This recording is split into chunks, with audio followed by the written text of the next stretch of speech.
Hello and welcome to the program. Thank you all for joining us today. Good morning and welcome to Moneyline with Nancy, and I am Nancy Naji.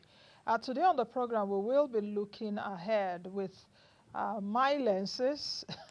I'll try as much as possible to, help you focus and see what lies ahead. We're in the month of May, the fifth month of the year. Where do we go from here? Just a few days from the inauguration, that's from the swearing in of the president-elect. What are economic challenges? What is his think tank, if he has any now? What are they thinking about, and what are the solutions that they are likely to bring to bear to solve, for instance, the issue of poverty, the issue of unemployment, the issue of fuel subsidy, the issue of public high debt profile, and so many issues. In fact, the issues of even bringing money into the country, talking about foreign direct investment that has been dwindling for the past few years. Those are some of the issues we will be looking at. Professor Joseph Nana, the chief economist at Development Bank of Nigeria, will be joining me here shortly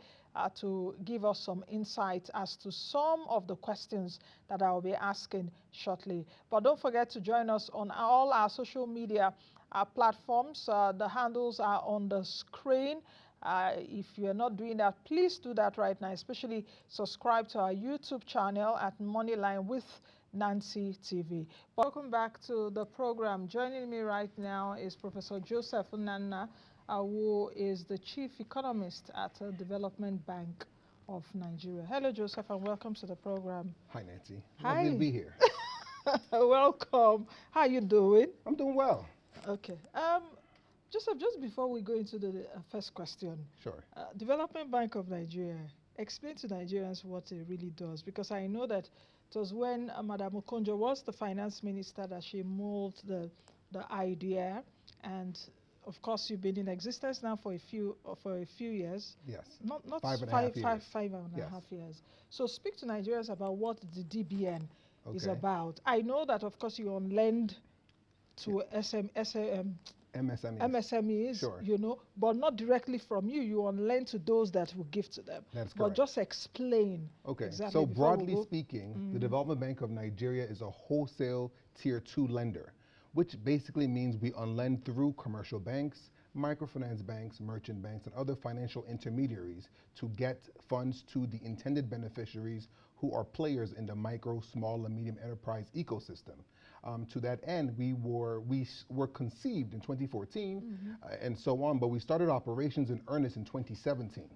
We have a plethora of commercial banks and microfinance banks, as well as merchant banks on our website who we unlend through to get to MSMEs. We have disbursed billions of naira to hundreds of thousands of MSMEs, but the idea here is we are supposed to be, and we're set up to be a catalyst to ensure greater access to finance is provided to MSMEs, because they are the engine of economic growth, and yet they are the ones who are thirsty, if you will, for more access to funds. Okay. If time permits, we'll come back to that towards the end of the show. Sure, no problem.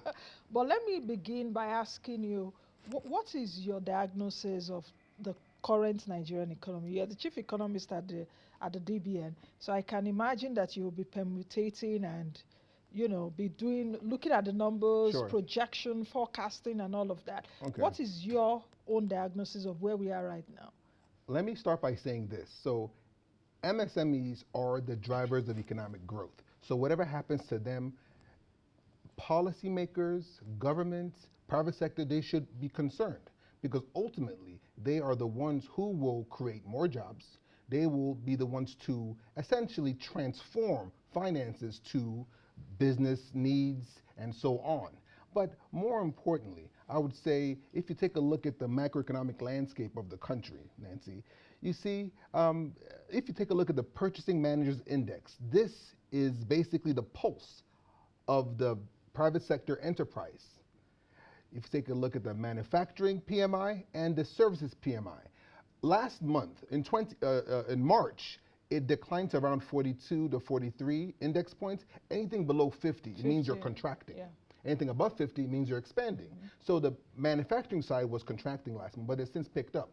And the cause for that had to do with the cash Naira. crunch, the Naira redesign and so on. So a lot of households and MSMEs were kind of challenged, to say the least. Some of them have closed business to wait and see. Some of them are basically closed permanently. Some of them have transformed to something else. But by and large, we see the economy as still vibrant because the numbers tells us that even though households and MSMEs are challenged, we see that growth still exists. Profits are still there to be derived. And broadly speaking, the GDP for this year will be probably around 2.93%, thereabouts. The question now I'll put back to you is, do the households and MSMEs believe it's inclusive and robust enough? Do the policymakers believe it's robust enough? And if I'm going to answer my own question, I would say it's not. It's not. Because in the end, you need to essentially ensure that growth is inclusive, and more importantly, you have to make sure you cannot transform an economy without developing people who will sustain the growth of the economy's transformation. So that's where we are right now. Okay, let me see if I can raise a few things from what, from what you said, Okay. because you've given me a lot of things to think about. And where do I start from? Let me start from the SMEs thing, which you talked about. In any economy, of course, MSMEs are the engine of growth. But in Nigeria, we've seen that MSMEs have been really challenged, not just within this administration, even in the past administrations. What will it take for Nigerian MSMEs, for a Nigerian micro business, for a Nigerian nano business to move into macro, to move into micro, to move into small, and to move into medium? Because that is actually where the challenge is. Let alone, okay, from our medium businesses, then now move into big businesses Sure. that will now industrialize the country. A lot more people have jobs, but there've been that challenge. What is it exactly? So in this current administration, the Vice President's office did a fantastic job with enlightening and advocating for MSMEs. We had thousands of MSME clinics all across the country, bringing awareness. That helps. But the truth of the matter is this: the problems are not just structural, meaning that whether it's the infrastructure deficit in some areas of the country, the power supply, because if you have these two fully at optimum levels, you will see we will have a comparative advantage with peer countries who are in the same stage of growth. But if you take a look at the system here in Nigeria, for you to move from micro or nano to micro to small and so on, there's a lot of things that need to occur. Enough capital, enough financing must be there, but even beyond financing, we need to look at the skills requirements. Do you have the competencies to judiciously use those funds to upscale your respective businesses?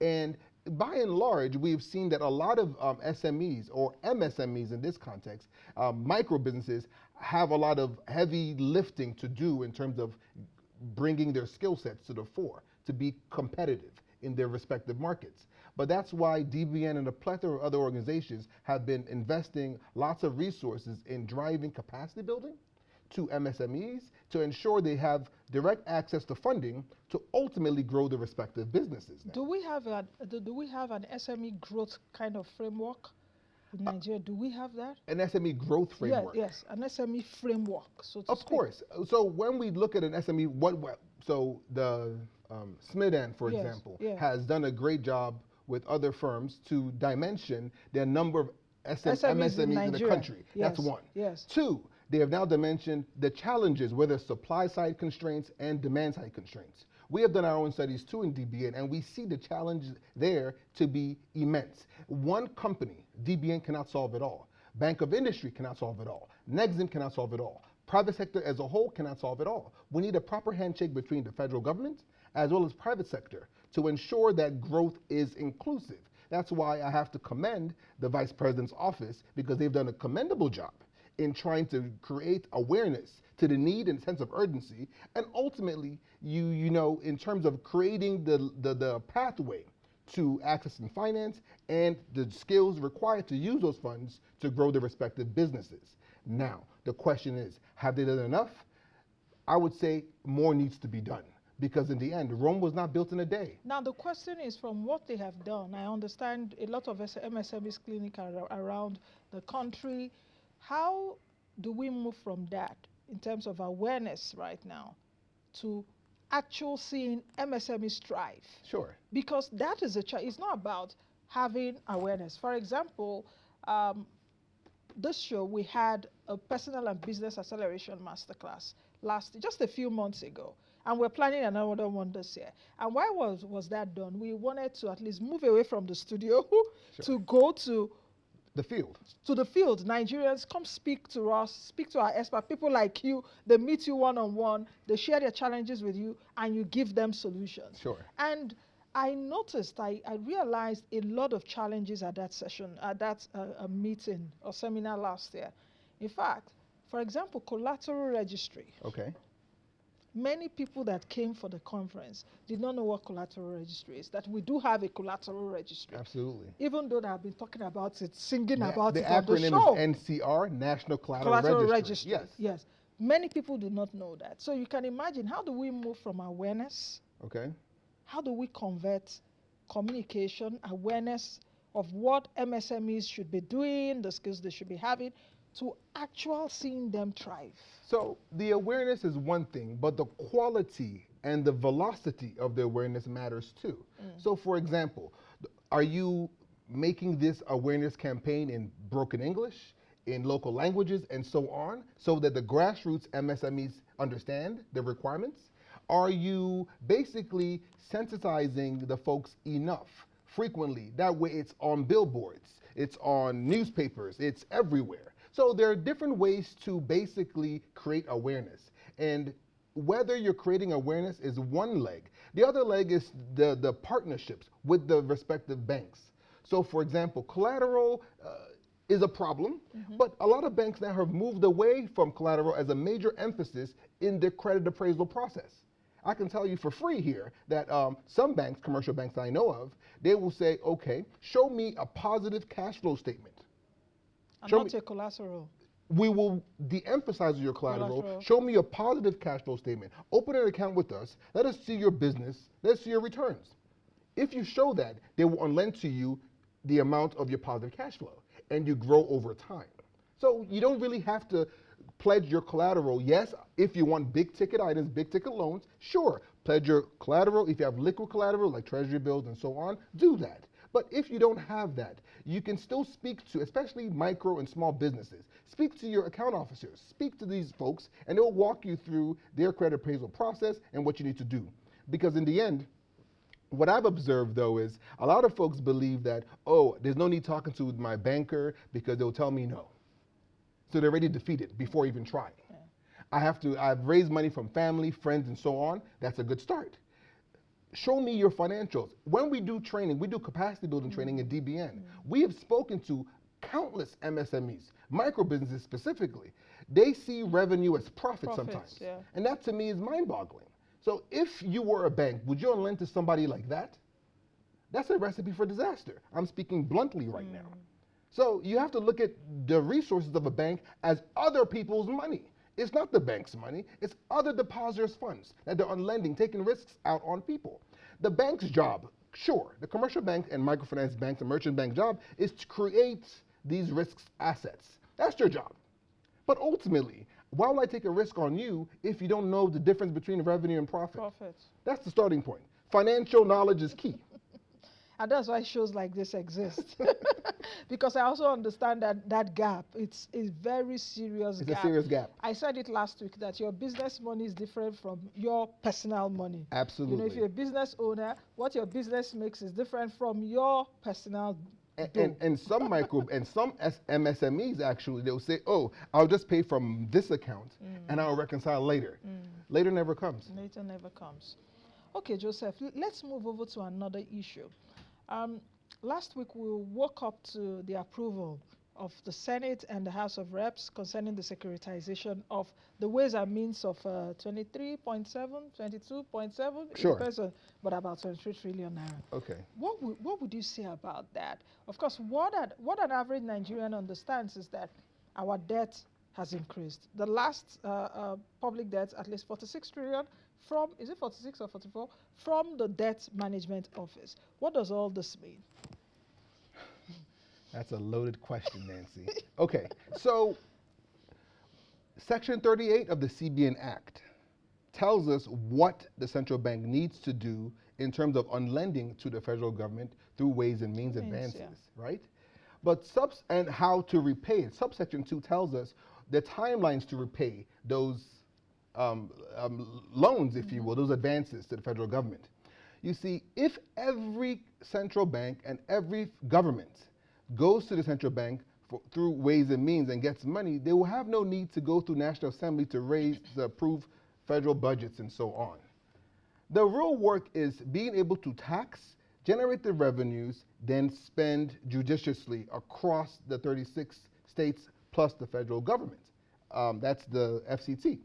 However, the Act, CBN Act 2007 as amended, guides us how this fund needs to be repaid.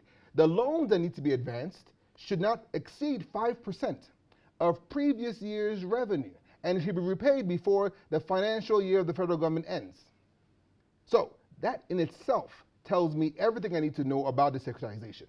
Because in the end, for me, it tells me that if we are pushing the needle, or moving the needle rather, and not following what the law stipulates, or the Act stipulates, then we have to strengthen the CBN Act to ensure that these types of transactions don't occur in the future. Because we cannot borrow and spend our way to prosperity. That's not sustainable. Is it borrow and spend or borrow and consume our way to prosperity? Well, I will couch it as borrowing and spending. Because what are we spending on? Good question now. So a lot of funds has gone to infrastructure development, quote unquote. If you hear the federal government speak on what they have done in terms of infrastructure development, and you can see across the country in different nooks and crannies, there's a lot of work being done in terms of roads and bridges and so on. So I would say the federal government has done a laudable job in terms of spending on infrastructure. But that is long-term expenditure, not short-term, because those investments you're seeing will not really be appreciated in this administration. It's for the future administration. That's why government and governance is a continuum. So my expectation is we will get and reap the benefits of these factor endowments in the future. That's my hope, at least. But what's important for me is this. When you look at the spend for this federal government, have we seen it being inclusive enough where all aspects of the country is feeling the federal government's presence? Whether it's the South-South, Northwest, Northeast, Southeast, and so on, can they say are feeling the development? That the jury's not back on that yet. But I suspect that because we know these long-term investment projects would only be felt in the future, that's why it's a long-term investment. The next administration, this income administration, will have to continue to deepen the investments and ensure it is more inclusive. And inclusive could mean a lot of things to a lot of people, but if MSMEs are left out, we've missed the point. What will it take for us to shore our revenues? Because Nigeria's revenues are among the lowest globally. What will it take for us to shore our revenues? And don't talk to me about tax. Do you understand? Because I can imagine that taxes will be, okay, we've got to, I don't want to say, is it increase taxes or we've got to widen tax base. The tax base. You don't want to hear that? I don't want to hear that. Oh, Nancy, come on. Come on. So, can we hear something innovative, especially for people like you that are economists and all of that, looking at all of this? Are there other things we can do to shore up our revenues? What I find to be interesting is that we have so many policies, laws, rules guiding our day-to-day activities. And yet, we still have a difficult task reaping the benefits of these carefully crafted policies. For example now, MSMEs complain about double taxation and so on. They complain about all kinds of issues in their respective industry and ecosystem. Yet we have rules guiding those. I'll say another thing regarding taxes. The federal government is supposed to ensure that taxes are collected and administered accordingly. If we don't widen the tax base, because the tax base is shallow, if you only increase the tax rate, you may not really get enough, simply because the tax rate has gone up, but you're still taxing the same amount of people. Nothing has changed, only by that percentage. Is that enough to push the needle for government spend and their plans? Is it ambitious enough? So I would say, first of all, yes, tax rate needs to go up a bit. I agree, because Nigeria is one of the lowest tax countries in Africa. But that's in terms of our VAT, in terms of our PIT, correct. in terms of CIT. I'm telling you, we're not taxed enough. It sounds bizarre, but I'm telling you the truth. Yes, I understand what you're saying in terms of comparable to other countries. But what I'm saying here is the amount of people paying the taxes are not as much. They are the same people. Yes, they need to be widened. Now the question is... So they've introduced the sin tax, yes, which is the alcohol, tobacco, and other things, and so on. Sugar tax and all that. So the mechanism for collecting that now has been defined, and so on. So it will be collected somehow, right? Whether it's from the distributors, whether it's for imported beer and these types of things. So you have a number of agencies that can catch it in case they miss, like the customs and border and so on and so forth. But bottom line is this. Taxes is a requirement for a government, because the government's job is to tax the citizenry. That's their job. And those tax revenues should be used to cater for the needs of the people. Yeah. Power supply, water supply, security, roads, and so on. But when you're not seeing that, and an average Nigerian business ties the road to his or her office, provides electricity, buys generator, provides water, and all of that, what impetus will the government say, take tax, I'm taking tax from you? That's one.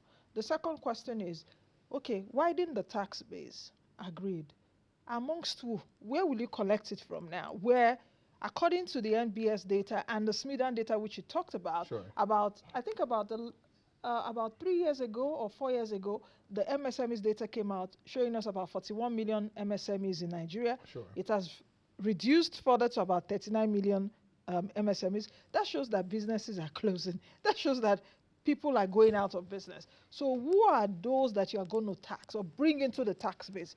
Is it those that are not existing anymore? Is it those that are finding it difficult? Is it those that even as a business right now, before you do anything, you bring PENCOM, NSITF, what's it, BPE? Joseph, you know what I'm talking about. Okay, let me put it to you this way. ITF and all of that. We're only looking at the formal sector. The informal sector is huge, is massive. So we should tax the informal sector, or we should bring the informal sector, or should we make them formal? Good question. Okay, these are all good questions. No, I mean, you're making good points now. So I'll put it to you this way. So the informal sector are not taxed in a way, if you will, quote unquote. But they are taxed. No, they're taxed. Don't get me wrong. They're taxed. Your moneyless in Lagos and No, hold on. That's a form of Nancy, tax. I'm with you. Yes. I'm with you. Okay. And I'm sure your viewers are like, yeah, Nancy, tell him. That's great. But they're taxed. I agree. But is the federal government receiving those tax benefits? The answer is probably no. So those taxes are not registered anywhere in FIRS. That's the truth. Yeah. So now, how we can kind of reconstruct this informal formal sector would say, hey, let me give you some sort of certificate, if you will, from your local tax agencies in your respective states and local government. We will estimate that your total tax is, say, I don't know, 10,000 naira, for example. You have this stamp saying that, hey, I have paid my taxes for the year. Let me go and operate, and I'll transmit portions of this tax to the customers who are going to be patronizing my business. That's the way of maker checker, whereby now the local tax agency now remits to the state and so on and so forth. Because government needs to work hand in glove with private sector. And what I've seen so far is that there's a missing gap, a missing middle, if you will, because the informal sector are being taxed in different ways and not going to the right parties. And the government is wondering like, hey, we have so much people in our economy here, but yet we don't see the tax benefits or the revenues to create from these folks. So how can we do this? and I've just recommended one way of doing it. Joseph, what will it take for us to chart a new growth path, actually? If you take a look at all what we've been saying, we've been talking about challenges and all of that, what will it take for us to chart a new course? What are the set of policy reforms that we need urgently to get us on the right path? Nancy, to be honest with you, I don't believe we have enough time to trash this out. But the truth is, without speaking to any specific policy, because I'm going to be honest, the government has rang out a lot of different important policies in terms of growth, in terms of taxes and so on. But the truth of the matter is this: if there is no, I would say, key performance indicators, how are we keeping track of our activities? So I would like to see government run like a private sector enterprise. We don't have money. How can we get money? What are the KPIs? What activities do we need to do to ensure we get this amount of money to come in? And so on. So the policies are fine. If the policies aren't working, you have to go back to the beneficiaries of those policies, people who are impacted positively or negatively of those policies, and have some sort of focus group discussion. And that feedback mechanism now goes back to the policymakers and so on to edit, amend, and so on. But this type of policy evaluation is expensive, to be honest. It is expensive. That's why I'm sure a lot of governments don't even try it. They just make the rules and run with it and hope for the best. But the truth of the matter is you have to, like a living document, a business plan. If your business plan is not a living document of what you're doing, then you're going to fail. That's the simple truth. So you have to keep on going back to see, okay, how did we do in Q1? Did we meet our set targets? If not, what do we need to tweak to ensure we grow? For instance now, export growth. Our export growth has been largely, historically for the country, has been in oil. Yeah. Oil right now, we're supposed to be producing around 1.8 million barrels per day. Right now, we're averaging around 1.2. Meanwhile, Nigeria remains one of the few countries who is an oil exporter, not benefiting from the windfall of the price in oil. In fact, So you begin to ask these questions. What is wrong? And that's an endogenous problem internally. You see force majeure by Exxon and Mobil, meaning that we cannot do anything anymore because of the level of insecurity and what have you. So if we know these things are occurring within our ecosystem, what can governments, states, local, federal, do to curtail these types of issues? Because in the end, how is it possible that a country like Nigeria, where the price of crude is around $80, $84 per barrel, and yet OPEC says our quota is around 1.6, 1.8 million barrels per day, and we're struggling to produce 1.2. We're losing in this perfect storm where we should be benefiting. The Middle Eastern countries, Saudi Aramco, you know those companies and those countries who produce oil, they're smiling all the way to the bank because they know the benefits of their productivity and so on. We are not seeing it at the federal level, and we need to be seeing that. That's on oil. But beyond oil, how about the non-oil sector? What can we do to ensure that we have the right storage infrastructure to ensure that our agricultural cash crops are now accepted in the recipient countries? Oftentimes we pass our goods produced in Nigeria to other African countries, to Europe, Asia, and the Americas. But Nigeria has the potential and the capability to have this storage solution whereby all the goods will now be accepted in the recipient country. So these are low-hanging fruits we can easily win. And we have to do, let's say, all hands need to be together in order to achieve this, because we cannot grow in isolation. We have to grow together. And government needs private sector to achieve this. Government doesn't have all the answers, and they shouldn't. Private sector doesn't have all the answers, and they shouldn't. So what will it take for us to unlock private sector-led growth? Because like I mentioned earlier, Nigeria will really lack mid-sized to large productive companies. That's what we lack. What will it take for us to unlock that? Or is it a potpourri of all the things you've been saying? I've been hearing you clearly. Is it a potpourri of all the things you've been saying? or we are going to be having a new government in the next few days. Sure. Are there things they need to urgently do that may swing, the tide? I will say this. The incoming administration needs to essentially imbibe a simple thing that's very complicated: fiscal discipline. Okay. The monetary policy authorities need to imbibe monetary discipline. In the end, you cannot spend your way to prosperity. No country can do that. Look at Zimbabwe. Zimbabwe in the mid 2000s, they had a currency crisis. Heavy currency, which they've not recovered from it till now. I'm agreeing with you. And that's just one. I can name other countries too. Venezuela? But I'm leaving it to Africa. Okay. So, but the idea here is this.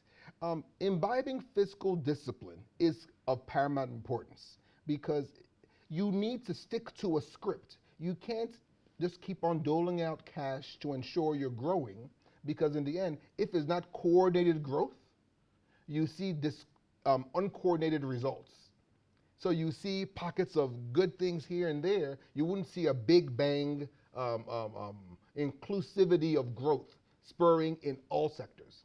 In a perfect storm, we would like to see growth in the agriculture sector because so much has been spent there. But yet, insecurity still remains supreme. As a result, farmers, the harvest, low.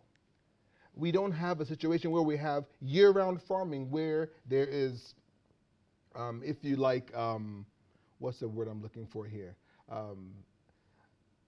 The idea here is this. There are ways in which we don't have to wait for government to cure our problems. Private sector can take the lead in some instances. And when government sees this is happening, they'll say, okay, let's see how we can now regulate this But how better. can private sector take the lead if there's no policy to enable private sector take the lead? For example, the road credit, tax credit infrastructure scheme. The government put it in place, and you're seeing that some companies are coming right now to take advantage of that and say, okay, we're building so-so federal government road, while the federal government removes the amounts they spent on the road as an incentive for them. So how can private sector take the bull by the horns if it is not empowered by the government? So what I would suggest, or what I would say to that would be, the federal government should basically state how much money in a particular year they're willing to spend on infrastructure development, whether it's road or bridges and so on, in the respective federating units of the country. Then, if the states, when they meet at the Federal Executive Council meeting and so on, and they say, we want to basically renovate or rehabilitate these roads, and we've earmarked $25 billion for this, and so on. The government would say, okay, we'll put that in the back of our mind that we have this money set aside for when you complete, we'll reimburse. Return. That's the idea, a good handshake. Because if I'm saying it's in a perfect world, this is what should happen. Yeah. But in the end. But that's what is actually there right now. That's supposed to happen. I know. That's what's supposed to happen now. I know the President Buhari reimbursed some states. Of course. But I don't know, the president-elect in Rivers State, I don't know if you saw the clip last week when he visited Rivers State and commissioned a few projects, and Governor Wike was like, oh, okay, I had to do this with state money. And Bola Ahmed Tinubu said, I owe you nothing. You just have to lobby me. So how do you really juxtapose that in the sense that some people have the view, these are roads in your states, renovate them, build new ones. Don't come to me as federal government. The states are also saying, we don't have adequate money to do this. Let us control the money. Let's give you a few percentage of it. Then we can have money to do whatever we're doing. So where does all that leave us, really? Fair enough. We're looking too micro at the question. Let me expand it a bit, just for context. So take a look at this, for example. If you see the states, by and large, only a handful of states have enough IGR to be sustainable. So the real question is, what are states doing to generate enough revenue for the respective citizens in that state? So when we start from there, what revenues are you generating? If you can say I've generated X amount, that's fine. Then FAC, when they're coming to request for their allocations, it should be on a, if you will, a performance-based scenario where you're able to generate, say, 100 billion. So therefore, the fact people there will now give you a percentage of what you've been able to encourage you, not wait every month and come and get whatever. Proceeds from That's not the right mindset. That's not a growth mindset. In fact, that is you're working backwards and you're systematically underdeveloping your states doing that. Okay, Prof. Finally, as we end the program, for an average Nigerian that is watching you and that have heard all that you've said this morning, what does it really mean for them? What should we do as Nigerians the next few months? How critical are those next few months? What should I even do as an individual? What should I do perhaps as a business? Should I wait it out and see?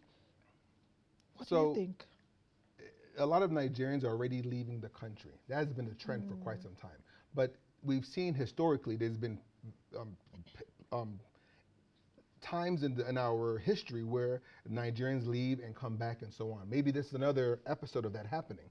But what you should do right now is should actually look inwards to see what can I do to change the narrative of myself and my family and my environment, my immediate environment. You can only, your circle of control is small.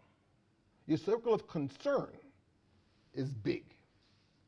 Focus on that, and slowly you will begin to see improvements in what you can control. If it's your own small business and you can control it, work on that. Look for partnerships, leverage on that. That's for individual entrepreneurs and so on. Look for grants money and so on. But for big businesses, in every country we know big businesses are close to government because we need, if you like, key people in these industries to help drive growth.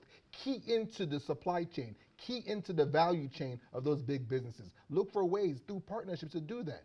It's the growth is achievable even in a recession. Yes, exactly. That's the simple truth. Yeah. You have because to have some sectors will grow in a recession. Naturally. Some sectors will always grow. Look at COVID-19. ICT has never been so high. And so many companies grew and were created during COVID-19. That is innovation. In my mind, that's having a growth mindset. And I implore all Nigerians to imbibe a growth mindset in your personal lives and professional lives. Okay, I think we'll leave it at that. Because we've got to go. You will come back here again and speak to me about something else, about MSMEs, then we'll dimension MSMEs, because this actually was a about broader the economy, of course. So and inflation, by the way, is going to eventually taper off and come down. I see inflation coming down before the year runs out. It's going to be high double digits, but it's not going to be above 20%. It's not going to be above 20%. So, but again, the truth is inflation is reducing purchasing power. And we get that. And households are struggling. But I suspect the times and tides are turning, and hope springs eternal. Hope should be a currency we all have. We should have. Absolutely. Right now. So, all right, that's the much we can take. Thank you very much, Professor Joseph Nana. Thank you for having me. I've been speaking with Professor Joseph Nana, who is the Chief Economist at Development Bank of Nigeria. We've been speaking about the nation's economy. Like you heard him say, just have a growth mindset. And let's all have that currency called hope. I would see you all again next time. Be the best you can be and be the change that you want to see. I am Nancy Nnaji. That's next time.